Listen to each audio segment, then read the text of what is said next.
Le pilier invisible. Reconnaître le rôle vital de la mère spirituelle. Par Bishop Grégory Toussaint, 24 septembre 2025. Dans la tapisserie vibrante de l'Église moderne, nous célébrons souvent les liens de fraternité et de sororité. Nous embrassons facilement l'idée d'avoir des frères et sœurs spirituels pour partager notre parcours de foi, offrant un soutien mutuel et des encouragements. Nous pouvons également reconnaître la main directrice des pères spirituels qui fournissent vision, leadership et un sentiment de couverture paternelle. Mais qu'en est-il de la mère spirituelle? Cette figure cruciale opérant souvent en arrière-plan est une pierre angulaire d'une famille d'église véritablement saine et florissante. Son rôle, bien que fréquemment négligé et sous-évalué, est aussi essentiel que tout autre. Tout comme une famille naturelle est incomplète sans la présence nourricière d'une mère, la famille spirituelle de l'Église manque profondément lorsque le rôle de la mère spirituelle n'est pas compris, honoré et pleinement embrassé. Il ne s'agit pas simplement d'une question de structure ecclésiastique ou de terminologie. Cela touche au cœur même de la façon dont nous percevons Dieu et de la façon dont nous sommes appelés à fonctionner en tant que ses enfants. Le concept de famille, dans son sens le plus complet et hospitalique, est un reflet direct de la nature divine de Dieu lui-même. Négliger ou diminuer le rôle de la mère spirituelle, c'est accepter une image incomplète de Dieu et se contenter d'une expérience incomplète de l'Église en tant que famille aimante et nourricière qu'elle est appelée à être. Le plan divin de la famille, un reflet de la Trinité. Le concept de la famille n'est pas une construction humaine, c'est un original divin, provenant de l'essence même de Dieu. Les Écritures révèlent que Dieu n'est pas un être solitaire, mais une communauté de 3 personnes distinctes, le Père, le Fils et le Saint-Esprit. Cette communauté divine, la Sainte Trinité, fonctionne dans une unité et une harmonie parfaite. Une famille céleste.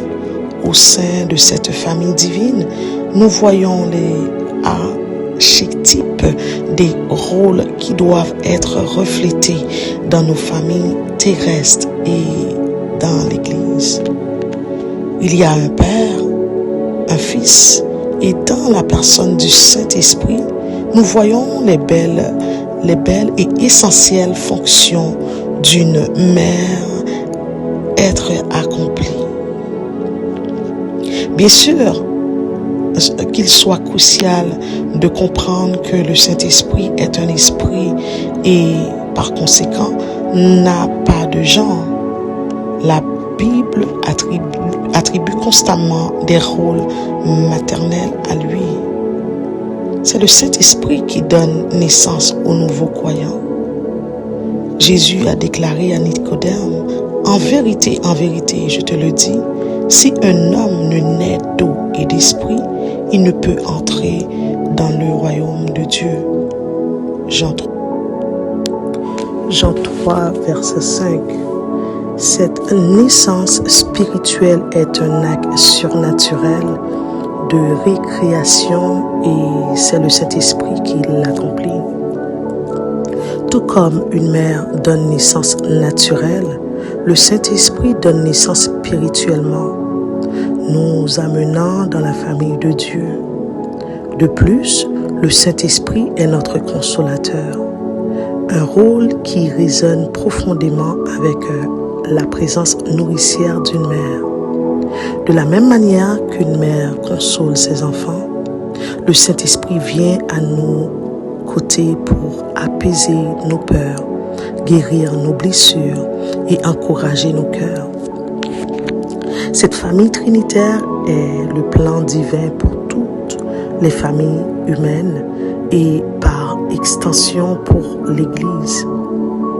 L'Église est destinée à être une famille de famille, un lieu où nous pouvons expérimenter l'amour inconditionnel, le soutien inébranlable et la connexion intime que Dieu a conçue pour nous. Quand nous venons à la foi en Christ, nous devenons membres de la maison de Dieu, Éphésiens 2, 19. Ce qui signifie que nous sommes adoptés dans sa famille et sommes appelés à vivre comme tels. La pièce manquante, récupérer la paternité et la maternité dans l'Église. Bien que l'Église ait toujours embrassé l'idée d'être une famille, dans une certaine mesure, notre compréhension et notre pratique de cette vérité ont souvent été partielles et incomplètes. Nous sommes généralement à l'aise à l'idée d'avoir des frères et sœurs spirituels.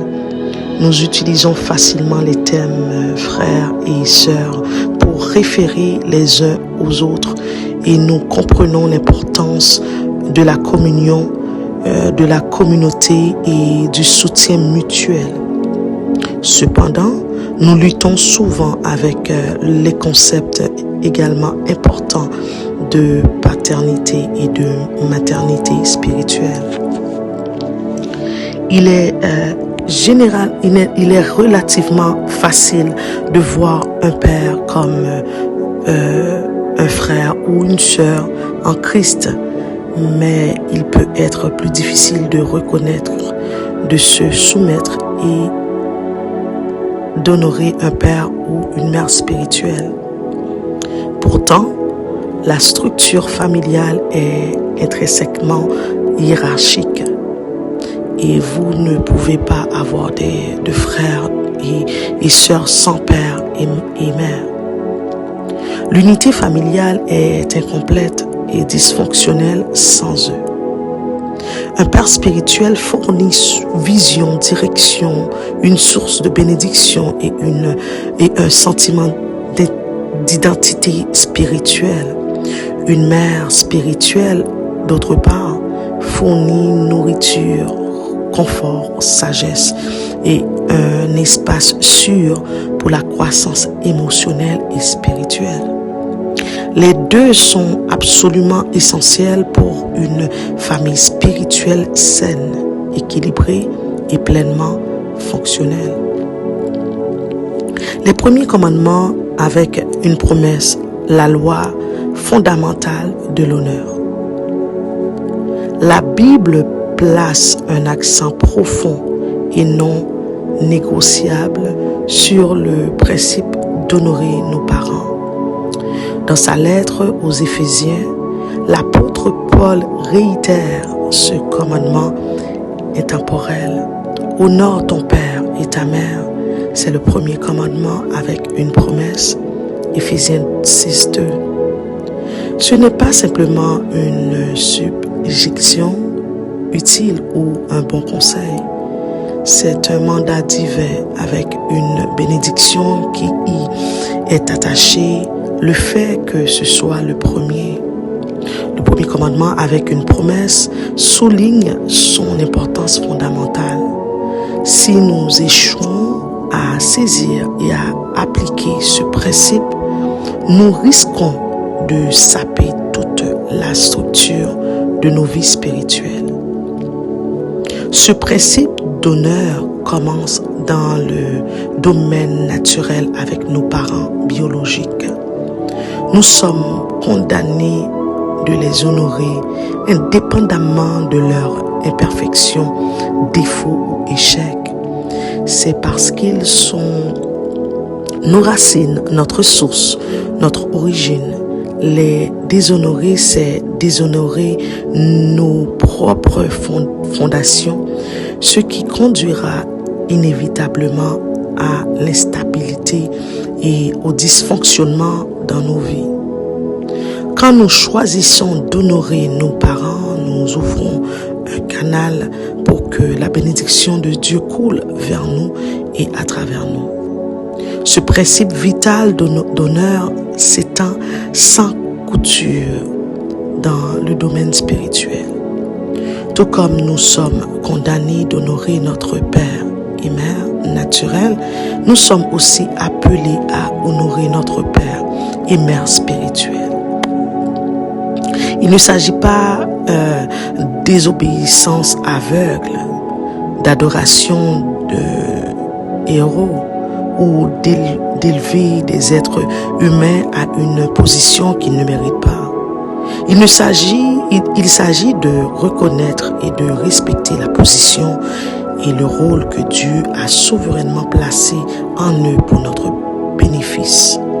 Il s'agit d'honorer l'office qu'il détient et la grâce qu'il porte. Jésus lui-même a fourni une démonstration puissante et sobre du pouvoir de l'honneur. Dans sa propre ville natale de Nazareth, la Bible rapporte qu'il ne put faire là aucun miracle. Mac 6, 5. Pourquoi est-ce le cas? C'était parce qu'il n'était pas honoré. Les gens de Nazareth qui l'avaient vu grandir ne le voyaient que comme le fils du charpentier. Leur familiarité engendrait le mépris et leur manque d'honneur court-circuitait effectivement le flux de la puissance de Dieu. Le surnaturel, l'onction et la bénédiction de Dieu opèrent tous sur le principe de l'honneur. Quand nous échouons et honorer nos parents spirituels, nous pouvons par inadvertance entraver l'œuvre de Dieu dans nos propres vies et dans la vie de l'Église. Le pouvoir d'une mère spirituelle, l'histoire convaincante de Rebecca. Dans le récit, dans l'Ancien Testament, Isaac, Rebecca et leurs fils jumeaux, Ésaü et Jacob, offrent une illustration convaincante et perspicace de l'influence profonde et de l'importance stratégique d'une mère.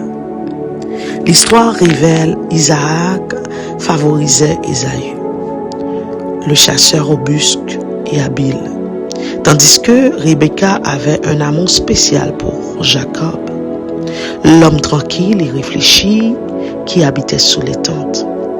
Quand Isaac était vieux, aveugle et au bord de la mort, il avait l'intention de conférer la bénédiction patriarcale à son fils favori, Ésaü. Cependant, c'était Rebecca qui, avec une prévoyance remarquable et du courage, est intervenue pour s'assurer que Jacob, le fils de la promesse, reçoive la bénédiction à la place.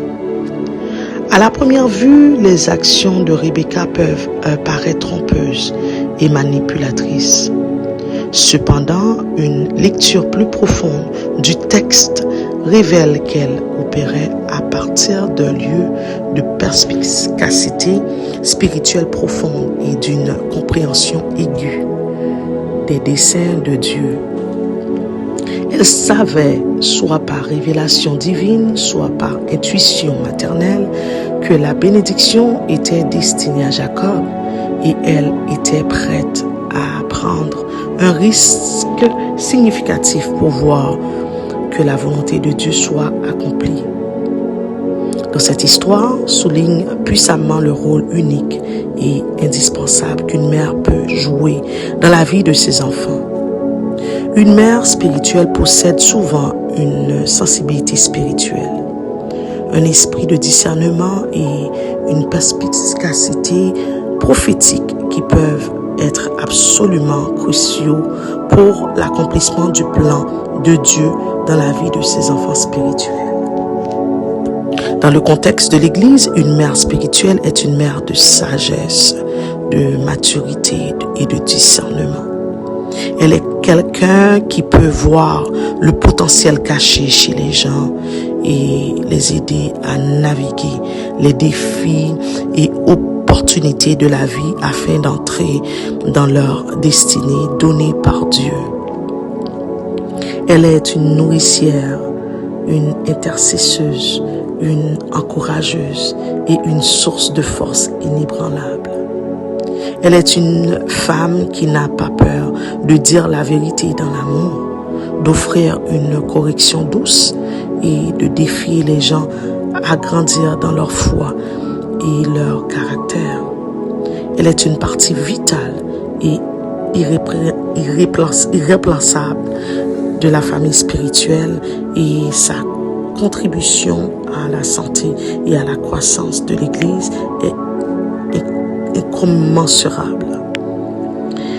Il est grand temps pour l'Église de s'éveiller et redécouvrir l'importance profonde de la mère spirituelle. Nous devons inconditionnellement cultiver une culture d'honneur où les pères et mères spirituelles sont reconnus, respectés et libérés pour opérer pleinement dans leur rôle donné par Dieu. Quand nous faisons cela, nous verrons nos églises devenir plus saines, plus équilibrées, plus vibrantes et plus efficaces dans l'accomplissement de leur mission sacrée d'être une famille aimante qui reflète le cœur de Dieu à un monde brisé et observateur. Identifier et honorer notre mère spirituelle. Étant donné l'importance de ce rôle, comment pouvez-vous identifier une mère spirituelle dans votre vie? Une mère spirituelle n'est pas nécessairement la femme du pasteur ou la femme la plus visible dans l'Église. Elle est une femme qui manifeste le fruit de l'esprit, Galates 5, 22, 23. Qui a une historique prouvée de fidélité et qui a un amour authentique pour les gens. Elle est quelqu'un en qui vous pouvez avoir confiance, quelqu'un à qui vous pouvez vous confier. Elle est quelqu'un qui vous dirigera constamment vers Jésus. Une fois que vous avez identifié une mère spirituelle, comment l'honorez-vous? L'honneur peut s'exprimer de nombreuses façons. Cela peut être aussi simple qu'un mot d'appréciation, un cadeau attentionné ou un acte de service. Cela peut aussi impliquer de rechercher son conseil, d'écouter sa sagesse et de se soumettre à sa guidance spirituelle. L'important est d'être intentionnellement dans le fait de montrer l'honneur et de le faire avec un cœur sincère et reconnaissant. Un appel à la plénitude et à la bénédiction. Le message de l'importance de la mère spirituelle est ultimement un appel à la plénitude et à la bénédiction. C'est un appel à embrasser le destin de Dieu pour l'Église comme une famille complète et saine. C'est un appel à honorer nos parents spirituels, pères et mères, et à recevoir les bénédictions que Dieu désire répandre sur nous à travers eux. Et c'est un appel à devenir des fils, des filles spirituelles qui sont sécurisés dans leur identité et qui sont soumis à l'autorité spirituelle et qui sont passionnés par l'avancement du royaume de Dieu. Soyons une génération qui défend le rôle de la mère spirituelle. Soyons un peuple qui n'a pas peur d'être vulnérable, d'être nourri et d'être dirigé. Soyons une église qui est une vraie famille, un lieu où chacun est connu, valorisé et aimé. En faisant cela, nous expérimenterons la plénitude de la présence de Dieu. Nous verrons la puissance de Dieu libérée au milieu de nous. Et nous deviendrons un phare radieux d'espoir et une lumière convaincante pour un monde qui cherche désespérément un lieu d'appartenance. Conclusion, une famille complète. L'Église, dans sa forme la plus pure, est une famille. C'est un lieu d'appartenance, un sanctuaire d'amour et une rampe de lancement pour un but. Mais pour que cette famille soit complète, pour qu'elle soit un vrai reflet du cœur de Dieu, elle doit avoir à la fois un père et une mère. Le père spirituel fournit la force, la vision et la couverture. La mère spirituelle fournit la nourriture, la sagesse et le confort. Ensemble, ils créent un environnement où les enfants spirituels peuvent grandir, s'épanouir et devenir tout ce que Dieu les a créés pour être. Faisons donc un effort conscient pour identifier, honorer et libérer les mères spirituelles au milieu de nous. Célébrons leur contribution unique et créons de l'espace pour que leur voix soit entendue. En faisant cela, nous découvrirons que nos églises deviennent plus aimantes, plus gracieuses et plus puissantes que nous n'aurions jamais pu l'imaginer. Nous découvrons la joie de faire partie d'une famille qui est vraiment complète, une famille qui est un beau et convaincant reflet de notre Père spirituel.